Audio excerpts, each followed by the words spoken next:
Welcome to the next module. This is the last one in our course, research funding, collaboration and some interesting fact. So we will start with India. The funding agency for Indian Arctic studies are basically National Center for Polar and Ocean Research, that is NCPOR. The research areas that are being supported include climate change, glaciology, oceanography, global climate change studies and other things. We have also seen lots of details about Indian Arctic activities in the previous module.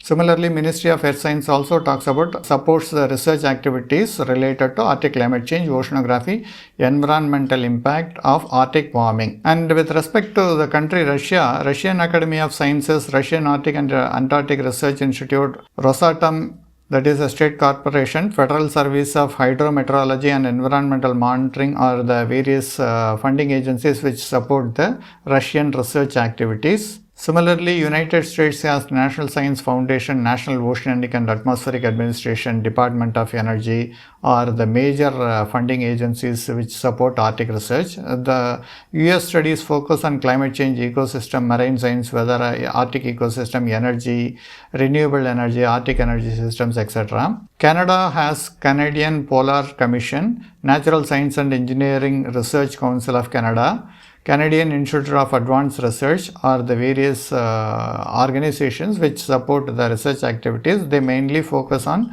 science, social science, indigenous knowledge, Arctic environment, sustainability, climate science, biodiversity, geology, Arctic ecosystems are the areas where Canada focuses on their research activities. European Union has Horizon Europe and Arctic Horizon 2020. They mainly focus on climate change, sustainability, interdisciplinary Arctic project science, environmental monitoring, etc. With respect to Norway, Norwegian Polar Institute, which is actually collaborating with India also, is one of the premier leading organization which is involved in the Arctic research. Similarly, Research Council of Norway are the two major funding agencies. The Norwegian studies include climate science, ecosystem, Arctic ice, biodiversity, sustainability, environmental science, social sciences, natural resource management. And other countries include Finland, Sweden, China, Japan and South Korea. Finland uses mainly the Academy of Finland funds many of the Finland research. For Sweden, it is Swedish Research Council for Environment, Agricultural Science and Spatial Planning. For China, it is National Natural Science Foundation of China and the Chinese Arctic and Antarctic Administration are the two major funding agencies. They mainly focus on climate change, ice research, Arctic ecosystems, global environmental change, Arctic expeditions, marine ecosystems and climate science. For Japan, it is Japan Agency for Marine Earth Science and Technology, Ministry of Education, Culture, Sports Science and Technology are the two major funding agencies. They mainly focus on oceanography, climate change, ice dynamics, Arctic ecosystems, climate science, marine biology, polar meteorology and Arctic sustainability. With respect to South Korea, it is Korea Polar Research Institute and the Ministry of Ocean and Fisheries are the two major funding agencies. South Korea focuses on glaciology, oceanography, climate change, marine environment, Arctic Ocean, global climate change systems. Similarly, there are international and collaborative funding sources available for anybody who wants to pursue research in the Arctic region. One is International Arctic Science Committee, IASC. IASC promotes international collaboration in Arctic research. Although they don't directly provide funding, it facilitates partnerships, research initiatives and often works with major research funding bodies to support Arctic research. The next one is the very important Arctic Council. The Arctic Council funds and coordinates research through its work groups like AMAP. We had seen about many of these research reports also in our course. Arctic Monitoring and Assessment Program and SDWG, that is Sustainable Development Work Groups. The Council mainly focuses on issues related to climate change, environmental protection and sustainable development. International Polar Year is a series of coordinated scientific efforts which had provided funding and collaborative platform for Arctic research projects. Though the main IPOA program is over, currently the legacy continues to inspire international cooperation and funding through various national and international funding bodies. The next one is the Nordic Council of Ministers.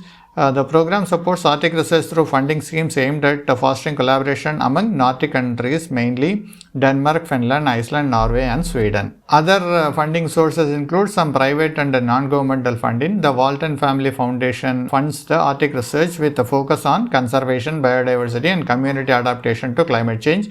The National Geographic Society supports research grants for Arctic exploration, climate science and environmental preservation.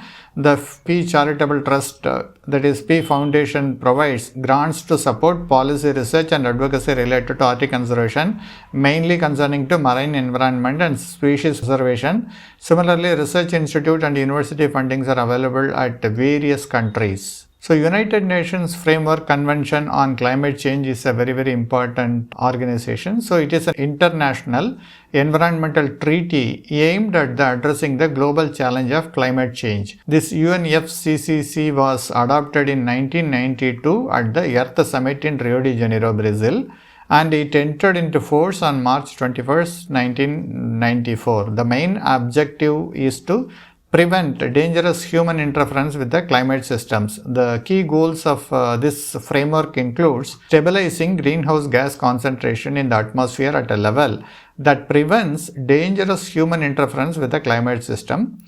They want to promote international cooperation to reduce emissions, finance climate actions, and support developing countries in tackling climate change. They also would like to enhance climate resilience through adaptation measures, particularly in vulnerable countries. And they have an important program called Conference of Parties.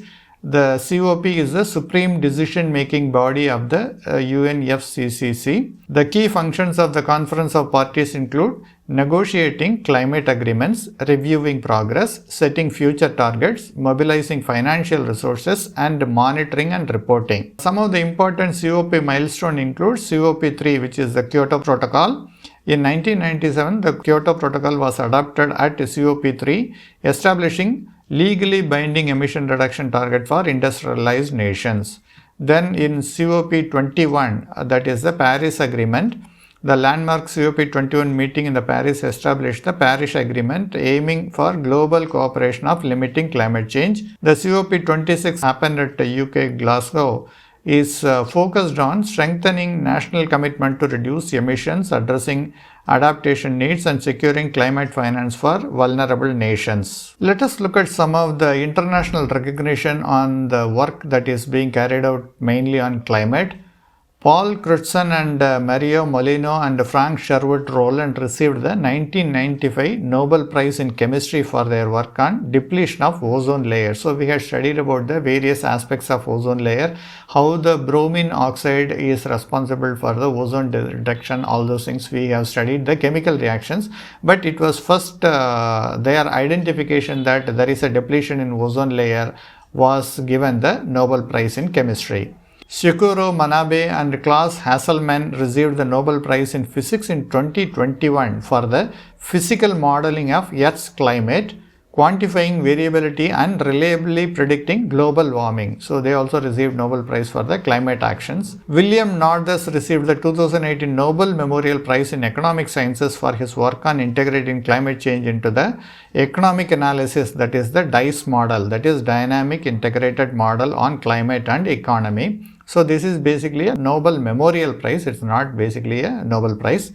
Similarly, Tyler Prize for Environment Achievement is regarded as mainly the equivalent of Nobel Prize for Environment. The Goldman Environment Prize is a prize awarded annually to grassroots environmental activities. This prize is often referred as the Green Nobel. So, these are all some of the international recognitions for the work that is carried out by scientists in the climate and environmental area.